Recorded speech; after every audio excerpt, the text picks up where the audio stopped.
Buenos días, como milagro empezamos puntualitos el día de hoy, gracias Alexis, Licenia, por permitirnos empezar puntuales nuestro programa de las Warmis. Y bueno, lastimosamente no es para dar información siempre positiva.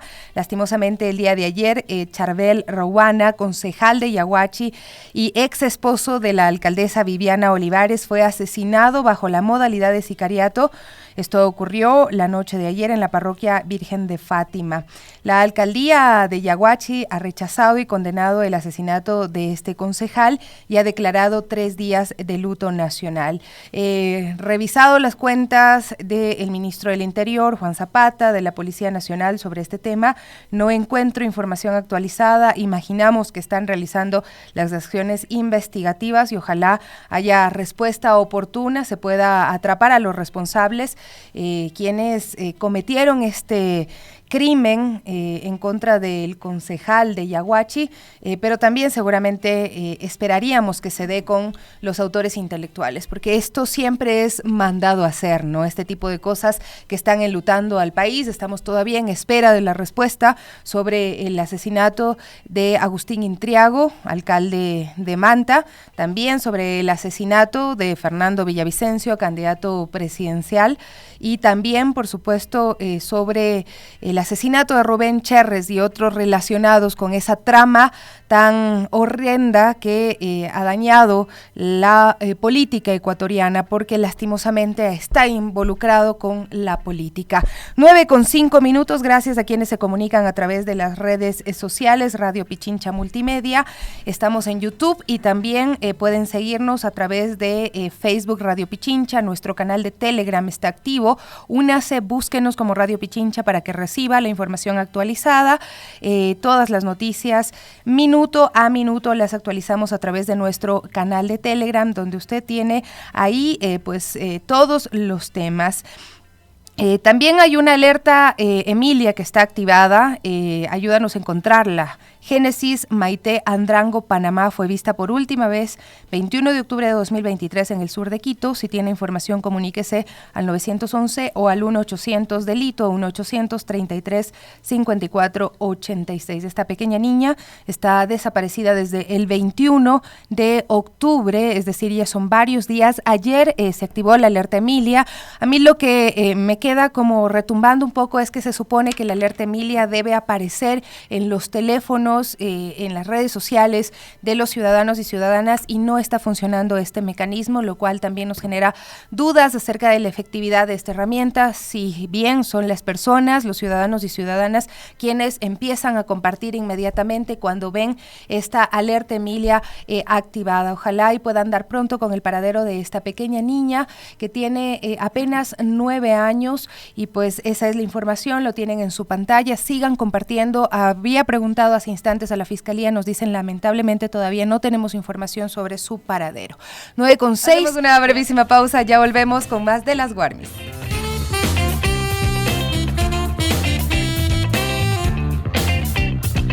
Seguimos con ustedes, queridos amigos. 9:18. Bueno, vamos a saludar en este momento con Dayan Rodríguez, CEO de la Cámara LGBTI en Ecuador, y el día de ayer se desarrolló un encuentro interesante que proponía una agenda familias trans, ¿no?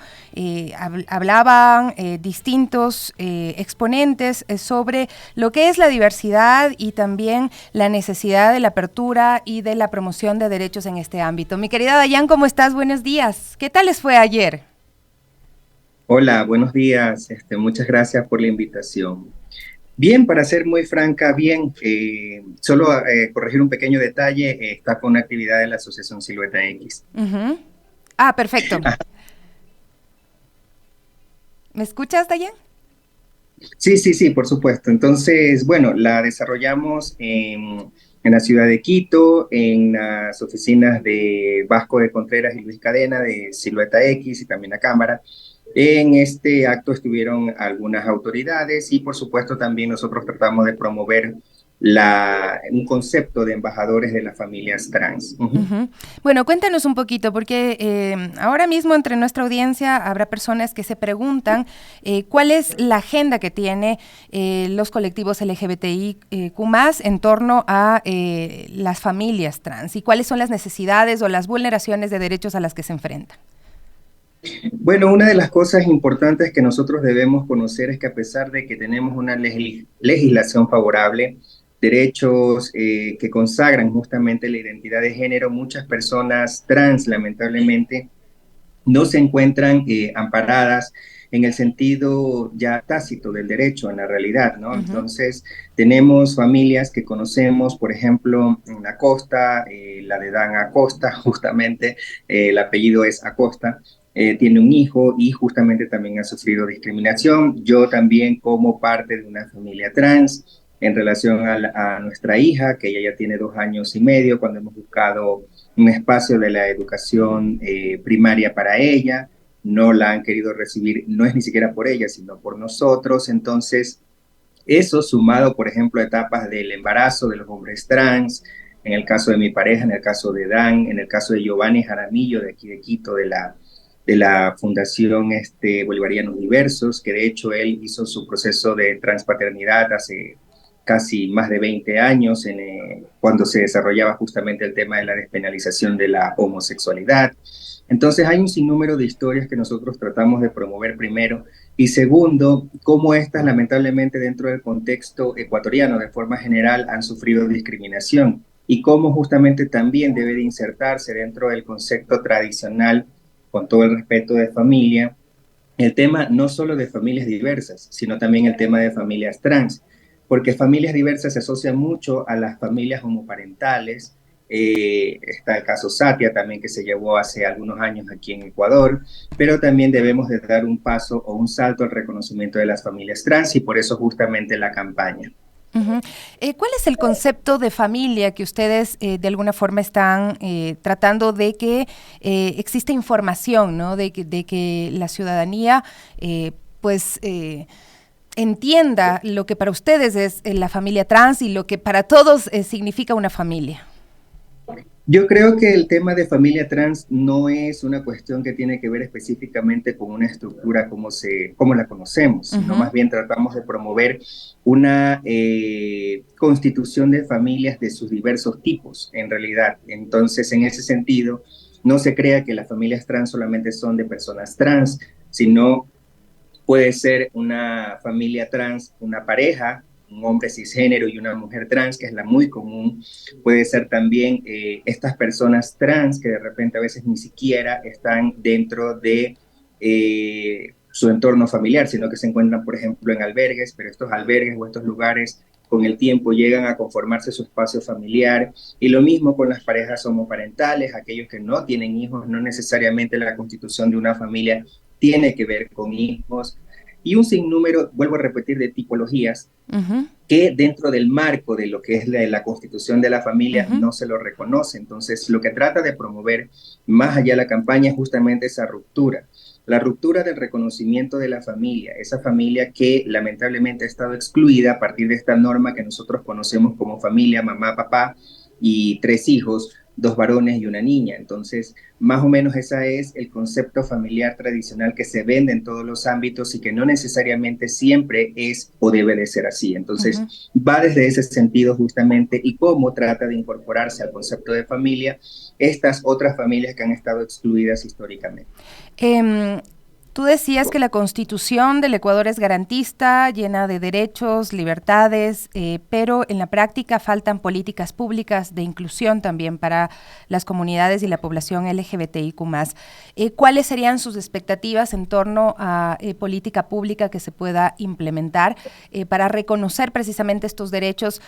Claro, por ejemplo, hablamos de un matrimonio que se pueda haber hecho por la vía civil y que se reconozca, por ejemplo, el cuidado, la seguridad social, entre otras cosas. ¿Cuáles serían las políticas públicas que tú crees que son necesarias de implementar? Bueno, cosas que, por ejemplo, el simple acceso a la educación es una Ujú, cuestión primordial, que te digan en un lugar que de repente, o no te lo digan abiertamente, pero que se note que no permitan que tú vayas a inscribir a tu hijo o hija porque eres de una familia trans o eres de una familia homoparental, requiere justamente reformas en políticas públicas mucho más claras, que no solamente hablen de la generalidad de la familia heteroparental.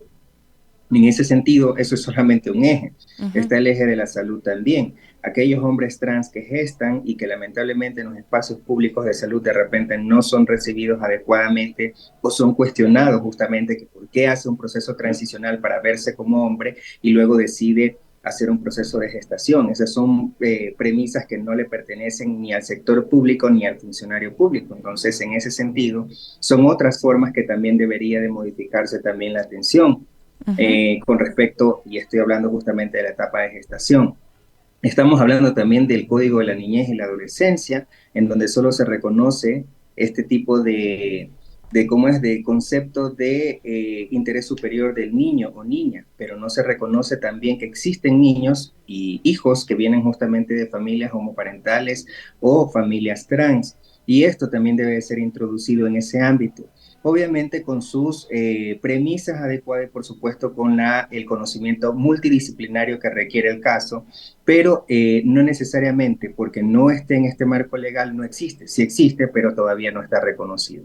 Y así sucesivamente podríamos estar hablando de todas las dinámicas que tiene que ver en el entorno social en la que lamentablemente las leyes no materializan lo que realmente significa el concepto de la familia como tal en la realidad, no como el que conocemos tradicionalmente. Hablamos de muchas violencias también que atraviesan en nuestro país y ahí en ese sentido las comunidades LGBTIQ y más las mujeres trans tienen también esta carga. Tú todo el tiempo estás compartiendo muertes de mujeres trans también, asesinatos, ¿no? Hay que decirlo, son asesinatos. Y veía que hubo autoridades del MIES, del Consejo de Participación Ciudadana y Control Social, organizaciones no gubernamentales también. ¿Cuál es el compromiso que ellos y ellas han asumido? Bueno, más que todo, y aquí es donde viene gracias por la pregunta, querida, viene una cuestión muy importante. Cuando en el caso nuestro, imaginando que de repente yo soy una activista pública o visible, por decirlo de una u otra manera, denuncié el caso de nuestra hija que no era recibida en la ciudad de Guayaquil Ujú. en una escuela, ninguna institución pública hizo nada. O sea, lo pusimos en conocimiento público, hicimos un comunicado, ninguna, ni las de Guayaquil ni las de a nivel nacional. Entonces nos sorprendió. Solo hubo una, y esta fue el Ministerio de la Mujer, que sacó justamente un comunicado.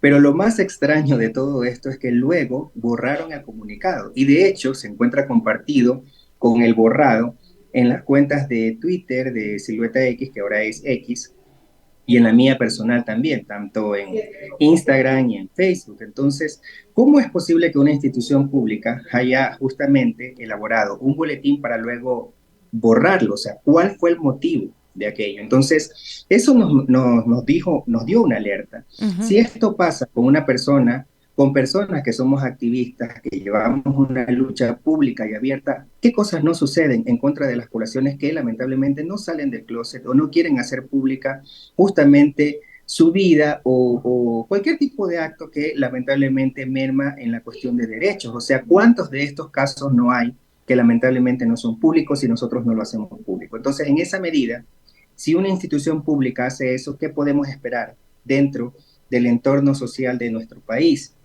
Por ello nos preocupó mucho. En este compromiso que justamente asistieron varias instituciones, a las cuales nosotros aplaudimos porque invitamos a todas, estuvo principalmente el Ministerio de Salud Pública. Enviaron justamente a una representante de la Dirección de Derechos Humanos e Inclusión, que lleva justamente dentro del Ministerio de Salud Pública. Se habló justamente con ella las faltas de acceso que hay en el sector público en el ámbito de salud, sobre todo para el tema de cuidados de menores de edad que son de familias homoparentales o justamente de familias transparentales. Entonces, eso por un lado. Y este compromiso tiene que ver con algo simple, que cuando ocurra un acto de discriminación en cualquiera de estas instituciones o cualquiera la que sea, realmente se haga algo, se busque sanciones y se busque incluso, de repente no necesariamente hubo una intencionalidad allí, pero que se busque la forma de resarcir ese daño que de repente se está causando a una familia que no entra dentro del marco tradicional de la familia que conocemos. O cualquiera de sus miembros de esta familia, ¿no? Como ocurrió en el caso de nuestra hija. Entonces, este compromiso es simple, simplemente, valga la redundancia, es comprometerse que cuando ocurran este tipo de cosas, se haga algo desde la institucionalidad, si obviamente también ocurrió en esa misma institución, se busque sanciones e incluso medidas reparadoras, como por ejemplo procesos de sensibilización. Estuvo, como dije, también la alcaldía, a través de justamente la Secretaría de Inclusión Social, envió también a una representante en la que también se firmó este compromiso, que tiene que ver, no es algo, vuelvo a repetir, complicado, sino más bien con la atención adecuada de aquí del DM de Quito especialmente, sobre todo con respecto a la alcaldía, cuando sucedan este tipo de casos. Y por supuesto también estuvo el Consejo de Participación Ciudadana y Control Social, a través de Augusto Verduga, también se comprometieron e incluso cuando sucedan este tipo de cosas en tratar de armar una veeduría en donde justamente desde el Consejo de Participación Ciudadana van a tener toda la apertura. Y me olvidaba también, se envió un representante de la prefectura de Pichincha, de la Dirección de Género. Y eso también nos hace entender que hay varias instituciones, sobre todo aquí en el DM de Quito, que están comprometidas y a nivel nacional con respecto al tema de las familias trans y familias diversas en forma general que no forman parte de esta estructura familiar como se la conoce históricamente. Nada más para finalizar, Dayan, ¿qué expectativas tiene con el nuevo gobierno que también se ha mostrado bastante conservador, sobre todo del lado de la vicepresidenta? Bueno, lo único, hablando ya particularmente de su plan de gobierno, se ve algo interesante. Quizás yo hubiese mejorado muchísimas cosas, pero creo que está la intencionalidad, entre comillas. Creo que hubo una buena asesoría en temas LGBT allí, no voy a negarlo. Con respecto al tema de, bueno, son apenas creo que 4 oraciones, pero que significan mucho en el ámbito político. Pues no, primero hablando de el plan de gobierno. Segundo, yo he sido muy crítica con las personas que justamente son abiertamente excluyentes y una de esas es justamente la vicepresidenta electa, la señora Abad. De hecho, he reclamado algunos asuntos que tienen que ver justamente con los derechos de las mujeres porque su posición públicamente conocida me parece un tanto retrógrada. Entonces sí nos tiene preocupados más aún porque hemos escuchado que el nuevo presidente electo, el señor Noboa, ha mencionado que ella, o ella mismo lo ha dicho, no recuerdo muy bien, pero que ella va a estar encargada de la parte social. Entonces, ¿cómo es posible que una persona que de repente con estos preconceptos pueda estar justamente ocupada de la parte social? O sea, nos preocupa si el concepto con respecto a la mujer recae en ese tipo de cosas, ahora imaginémonos qué va a pasar con nosotros, ¿no? Directamente del presidente electo Noboa no he escuchado nada en particular, ni positivo ni negativo, y yo espero que ojalá pudiera caminar en el sentido adecuado de los derechos, no solo de la población LGBT, sino de todos los ecuatorianos en general. Porque una de las cosas que nos preocupó mucho, sobre todo en el gobierno saliente de Guillermo Lazo, es que utilizó mucho a nuestras poblaciones, tanto en su plan de gobierno como en su campaña, y no se hizo nada, sobre todo con esta subsecretaría de diversidades que, lo he dicho públicamente, es un pinkwashing del gobierno de Guillermo Lazo. Muchísimas gracias, Dayan. Es importante escucharte, anotar todos estos puntos y estas expectativas también en torno al nuevo gobierno. Y para nuestras audiencias también, qué bueno que podamos dialogar y hablar sobre estos temas, ¿no? Sobre la familia desde otro punto de vista, no el tradicional, porque familias existen muchas, muy diversas y todas deben ser respetadas y todas deben tener las garantías de poder ejercer sus derechos. 9:33, hacemos una pausa y volvemos.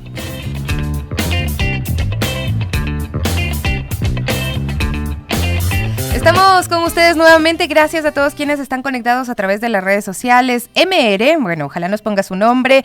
Adela también dice, quiere comprar la cúrcuma más moringa. Bueno, el teléfono es 099-044-1020. Eduardo también, otros amigos y amigas. Marco, Urbina, Saicos también. ¿Quién más? Génesis Mesa nos saluda, Eduardo también nos decía saludos, Sofi, saludos para ustedes, queridos amigos y amigas. Estamos de vuelta para contarles que el día de ayer se inició la campaña nacional de vacunación contra la influenza para proteger de la gripe estacional a la población, en especial ante la presencia de los efectos que acarrea la temporada invernal por el fenómeno del Niño. En este evento estuvo nuestra compañera Evelyn Caiza y nos trae un informe, una conversación también con el ministro de Salud y con quienes accedieron a esta vacunación. Hay que vacunarse, yo sé que no nos encanta que nos pinchen, pero bueno, hay que prevenir porque la influenza puede tener también efectos graves, no siempre, pero sí existen ocasiones en las que se puede complicar. Aquí está la Eve entonces desde la campaña de vacunación.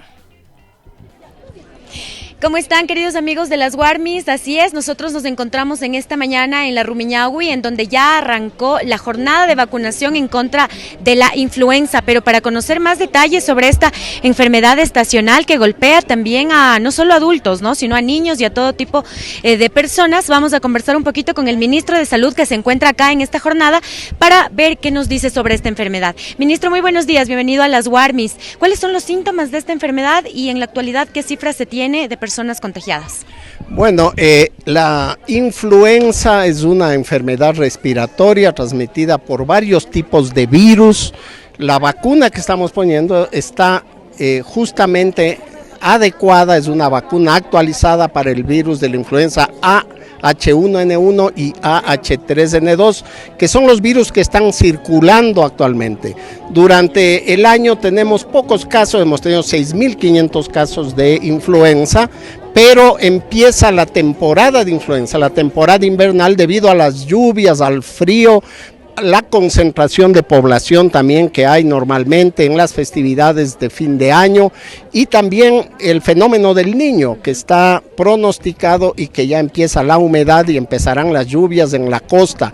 Por lo tanto, siempre entre noviembre y marzo esperamos un aumento del número de estas enfermedades. La influenza puede transformarse en una enfermedad grave en personas no vacunadas, en mayores de 60 años, en mujeres embarazadas, en los niños de entre los 6 meses y menores de 8 años, en personas que tienen enfermedades crónicas o inmunosupresión, y también recomendamos la vacunación a los cuidadores de personas mayores, a los cuidadores de personas con discapacidad para evitar que lleven la enfermedad. Ministro, estos cambios de clima influyen bastante en la influencia. De mañana un solazo, tarde tremenda lluvia. ¿Cuáles son los síntomas que se detectan para nosotros decir, parece que me va a dar influenza o parece que ya la tengo? Bueno, los síntomas comunes son malestar general, fiebre, tos, secreción nasal, dolor de cabeza, y estos pueden complicarse o no, ¿no? Por eso es importante que no llegue a una afectación bronquial, pulmonar, sino que esta se mantenga controlado. Es importante acudir al centro de salud, al médico cuando empiezan los síntomas, y especialmente vacunarse. Claro. ¿Cuántas vacunas se colocan a diario y en qué puntos nomás se las encuentra? Bueno, vamos a vacunar la población vulnerable, más los trabajadores, el personal de salud, que esperamos son alrededor de 5 millones, de ellos 430,000 niños y 4.200.000 adultos que vamos a vacunar. Empezamos desde hoy en todos los 1.978 centros de salud, y además contamos con la colaboración, como en el caso de hoy, con la Secretaría de Salud del municipio de Quito. Trabajamos juntos por la salud de la población. Hay vacunas para todos, en todos los rincones del país. Hay vacunas para toda la población que está en riesgo, mayores de 60, personas con enfermedades crónicas, embarazadas, niños entre 3 meses y menores de 8 años y el personal de salud. Ministro, muchísimas gracias. Gracias. Bueno, y no sé si ustedes pudieron escuchar mientras el ministro hablaba, y es que un niño pegaba gritos, pero es muy necesario esto, ya que, deben protegerse, ¿no? Deben estar protegidos para la influenza. Vamos acá a mostrarles, esta es la zona en donde se vacuna a los niños precisamente, y queremos conversar con una de las mamitas. ¿Cómo está, mi señora? Estamos en vivo para Radio Pichincha. Usted le está vacunando a su niño contra esta enfermedad. Así es para prevenir enfermedades, más que todo porque ya se va a venir ya el tiempo ya de lluvias y es mejor protegerlos. Es mejor protegerlos. Hola, mi amor, ¿cómo te llamas? Me llamo Tejana Domínguez Puebla y vivo por mi papi. Muy bien, y tú te vas a vacunar contra la gripe para que no te duela la cabecita, no te duele el cuerpo. Sí. Sí, ¿y te va a doler el pinchazo o eres muy valiente? Dile que eres valiente. ¿Eres muy valiente? Sí. ¿Eres muy valiente? Ya, mi amor, ya vamos a ver cómo te pones la vacuna y como pueden observar aquí están niños pequeños, ¿no? Entre 10 años, puede ser un poquito menos, y las doctoras, las enfermeras también se encuentran realizando estos procesos de vacunación. Recordarles y reiterarles también la importancia de esta vacuna, pero también acá está la vacuna para los adultos mayores. Mi señora, muy buenos días, ¿cuál es su nombre? Lucía Salazar. ¿Usted se está vacunando contra la influenza? Sí, me estoy vacunando y agradezco al ministro de Salud que haya venido a avisarnos, porque la mayoría de gente a veces no se vacuna y les da una gripe tremenda. Entonces yo agradezco a todo, al Centro de Salud número 9, al cual a veces asisto, yo soy de la 6 de julio. ¿A usted le ha dado gripe estos días debido a los cambios de clima o no? No me ha dado gripe, porque yo ya me vacuné de la influenza. Ya me vacuné. Entonces no me ha dado gripe y yo agradezco mucho porque esa gripe es tremenda. Es tremenda, sí. ¿Y qué síntomas tuvo cuando le dio esta enfermedad? Primero me dio gripe, me dio temperatura, ¿no? Después una tos terrible y una moquera. De ahí me fui al 6 de julio, la doctora me vio y me mandó paracetamol. Luego de eso ya me fui calmando, me dijo que tome mucho líquido, limonadas, naranjadas, mandarinas, que coma y que compre la vitamina C. Y gracias a Dios me quedó bien. Le pasó. Muchísimas gracias. Mi señor, ¿usted también se va a vacunar? Sí, yo también tengo todas las vacunas, pero me voy a vacunar contra la influenza. No me ha dado antes, o sea, el COVID, nada, me he cuidado bastante y ahorita me voy a hacer poner la vacuna de la influenza. Qué bueno, mi señora. Ya tengo toditas las vacunas. Okay. Qué bueno. Bueno, así como la señora, a tener todas las vacunas, a contar con este esquema completo para cuidar la salud a propósito del cambio de clima, porque como mencionábamos, si bien temprano hace unos tremendos solazos, en la tarde hace unas tremendas lluvias, y esto es precisamente lo que afecta un poco, ¿no? Y lo que nos da, lo que nos provoca estos malestares respiratorios, estas enfermedades respiratorias. Así que hacerles un recordatorio, ya lo saben, en todos los centros de salud existen vacunas para todas las personas, adultos, jóvenes y niños, así que a cuidarse. Eso es lo que les podemos contar hasta este momento desde una de las campañas de vacunación que se iniciaron ya a cargo del Ministerio de Salud. Vuelven ustedes con más en Estudios. Muchísimas gracias también a nuestra querida audiencia, a nuestros amigos y amigas que están ahí poniendo el brazo, poniendo el hombro para vacunar y no generar este contagio masivo que se puede dar en esta época con esta gripe estacional, ¿no? La influenza. La campaña del Ministerio de Salud se llama Vacúnate y sé un influenzador de vida. Está como difícil el nombre de la campaña, son más de 1,978 establecimientos de salud hasta febrero de 2024. Vaya al centro de salud, vacúnese y evite pues precisamente enfermarse. Ya está con nosotros la Gaby Cruz. ¿Cómo estás? Buenos días, mi Gabus. Buen día, mi Sofi. Buenos días, amigos y amigas de Radio Pichincha y de las Warmis. Ya estamos listos para arrancar con las noticias. Pues bueno, démosle a ver qué es lo que ha sucedido. Y bueno, arrancamos con esta, y es que en medio de la denuncia por acoso sexual y violencia psicológica de Soledad P., ex colaboradora de Jorge Glass, una de las lideresas de la Revolución Ciudadana, se pronuncia, y bueno, es la prefecta Paola Pavón. Y bueno, dice: la violencia de género no se puede tolerar. Estoy comprometida para luchar contra todas las violencias y es hora de empezar desde casa. Esto lo dijo Paola Pavón en un video de aproximadamente 2 minutos difundido este miércoles 25 de octubre. Y bueno, reacciona a la denuncia de Soledad P., quien según ha dicho trabajó desde el 2000 2008 con el ex vicepresidente Jorge Glass y lo acusa de haber ejercido acoso sexual y violencia psicológica. Así es, Soledad P., recordemos, emitió un comunicado señalando que a partir de que Glass supo de su relación con Ferdinand Álvarez, asambleísta que dejó la bancada de la ARC, recibió amenazas. Bueno, el legislador afirmó que los audios de estas conversaciones entre él, Soledad, Glass y Rafael Correa no los filtraron ellos. Estamos esperando a que hagan la denuncia. Dijo que lo iban a hacer a el abogado Francisco Ospina y también al Consejo de la Judicatura por conocer si estos audios fueron filtrados por un tercero que esté dentro de el sistema judicial, pero para Paola Pavón, prefecta de Pichincha, quien además es presidenta del Consorcio de Gobiernos Autónomos Provinciales del Ecuador, CONGOPE, y una de las figuras más prominentes de la ARC, quien ha enfrentado incluso cárcel durante el gobierno de Lenín Moreno por persecución política, ha reiterado que hay que luchar en contra de la violencia de género. Vamos a escuchar este mensaje. Estoy comprometida para luchar contra todas las violencias. Y es hora de empezar desde casa. Necesitamos el compromiso político de todos, de todas y de todes para erradicar toda forma de violencia contra las mujeres.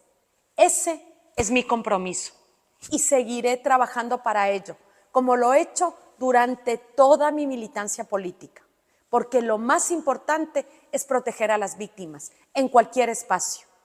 En la prefectura de Pichincha contamos con un protocolo de atención ante casos de violencia de género. Fue una de mis acciones como la primera mujer prefecta de la provincia en noviembre del 2020. Desde el programa Guarmi de la prefectura de Pichincha entregamos hoy la propuesta de protocolo para la prevención, atención y eliminación de todas las formas de violencia de género al interno de las organizaciones políticas. Este protocolo debe convertirse en un mecanismo efectivo que permite incorporar el principio de igualdad de género en los estatutos y documentos internos de las organizaciones políticas, con el objetivo de prevenir, atender y eliminar toda forma de violencia de género. Como militante, considero que la revolución ciudadana tiene un llamado imperativo, a dar el paso hacia convertirse en una organización política libre de violencia de género. Mi pleno compromiso para acompañar a Jairén, a las asambleístas electas, a las compañeras prefectas y viceprefectas, alcaldesas, concejalas y a toda nuestra militancia para que se implemente una unidad específica para atender y acompañar los casos de violencia de género dentro de nuestra organización. Finalmente, quiero señalar que la prefectura ha recibido pedidos de información de entidades de control y quiero ratificar nuestro compromiso con la transparencia. Brindaremos todas las facilidades para entregar toda la información necesaria para perseguir delitos, pero no a personas. Basta de revictimizar a mujeres sujetas a violencia de género en cualquier espacio. Este es el mensaje claro que ha emitido la prefecta Paola Pavón y también adicionalmente ha compartido una autorización o una solicitud a la Fiscalía, ¿no? A través de un tuit, la prefecta dice: como corresponde en apego a la ley, hemos comparecido y señalado casillero en la investigación que lleva a cabo la Fiscalía. Así es, también menciona toda la apertura y colaboración para que se investigue lo que quieran investigar.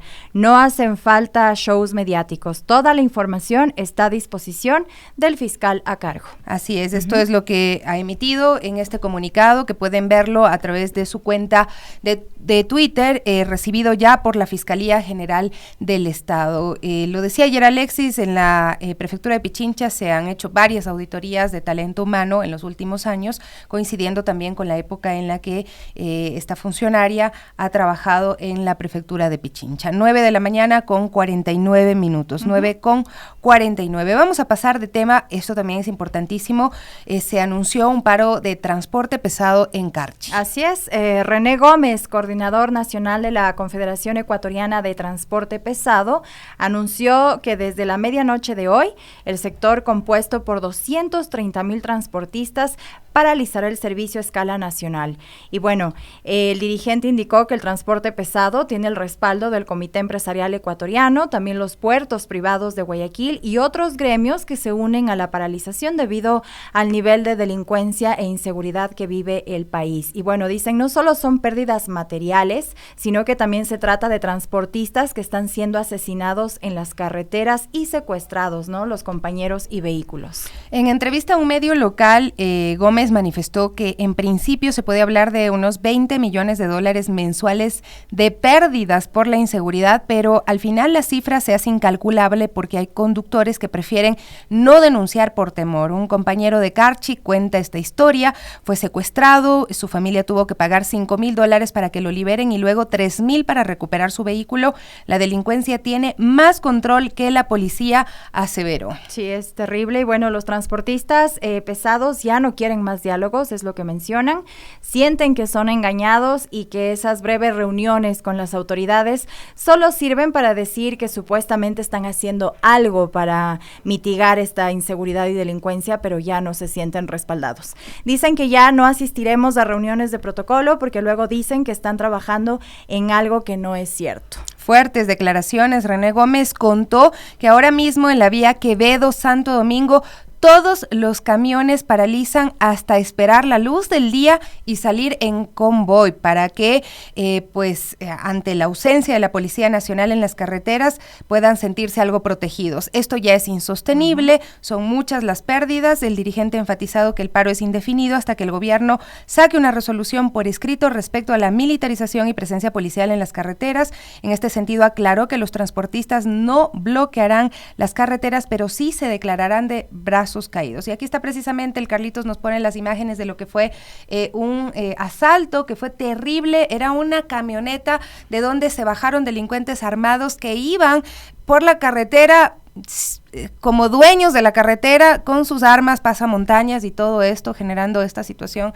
terrible, dolorosa para quienes enfrentan este tipo de hechos violentos. Sí, además que es persona que salen todos los días a trabajar con sus transportes y bueno, también dejan sus familias en casa y todo, y qué seguridad, no tienen seguridad para salir todos los días a ejercer su labor, y es terrible, solo ver estas imágenes. Sí, eriza la piel, ¿no? Y estaba revisando últimas informaciones, existen ya carreteras bloqueadas desde el día de hoy. Esmeraldas, Carchi, Los Ríos, El Oro y Guayas. La policía señala que al momento no hay novedades en Imbabura y Santo Domingo. Han puesto ya algunas imágenes y esto es lo que dicen, ¿no? Vamos a estar en este paro indefinido hasta que exista un pronunciamiento, o más bien acciones. Ya no quieren pronunciamientos, quieren acciones. 9:53.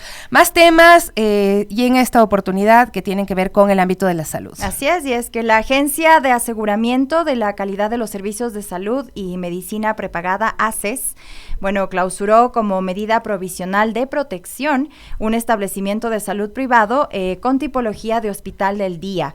Esto en el sector del suburbio, en el sur de Guayaquil. Y bueno, según el Ministerio de Salud, esta es una alerta sobre 2 casos de neonatos nacidos por parto cesárea y que se activó obviamente al equipo técnico para ejecutar una inspección de control dentro del marco de sus competencias, y ya que los recién nacidos presentaban cuadros clínicos de dificultad respiratoria al llegar a un hospital público del puerto principal en Guayaquil. Así es, estos niños llegan en unas circunstancias complejas. En ambos casos se señala incumplimiento en las guías de práctica clínica de transporte de neonatos y a toda norma de derivación y transferencia del Sistema Nacional de Salud, señaló la agencia a través de un comunicado. Debido a esta situación, uno de los neonatos, uno de los bebitos, falleció, mientras que el segundo está con pronóstico biológico reservado, según indica la notificación del Ministerio de Salud Pública. Imagínate, una mujer va a un centro de salud para dar a luz y resulta que por una irresponsabilidad, por un mal manejo de diversos aspectos, pues terminan quitándole a su bebé. O sea, prácticamente es eso y tienen que haber responsables. Sí, así es. Y bueno, ACES también indicó que durante el control se evidenció mala clasificación de desechos biológicos. Esto es terrible. También falta de registros de limpieza, irregularidades en el llenado de historias clínicas, al estar sin evolución del estado de neonatos y sin firmas de responsabilidad, y bueno, otras falencias también en la documentación. Tampoco se ha presentado registro y archivo de recetas ni los contratos de prestación de los servicios de los profesionales de la salud. La agencia puso a disposición de la ciudadanía, escuche, el correo electrónico denuncias@access.gov.es para la recepción de casos que atenten contra la seguridad del paciente, porque también es responsabilidad de los ciudadanos. Vamos al centro de salud, vemos como que algo no está funcionando bien, y sí, hay que sapear, hay que decir, no está pasando bien, no están haciendo las cosas bien y tienen que corregirse. Vamos a cerrar, porque nos quedan unos minutitos con el tema de Palestina e Israel.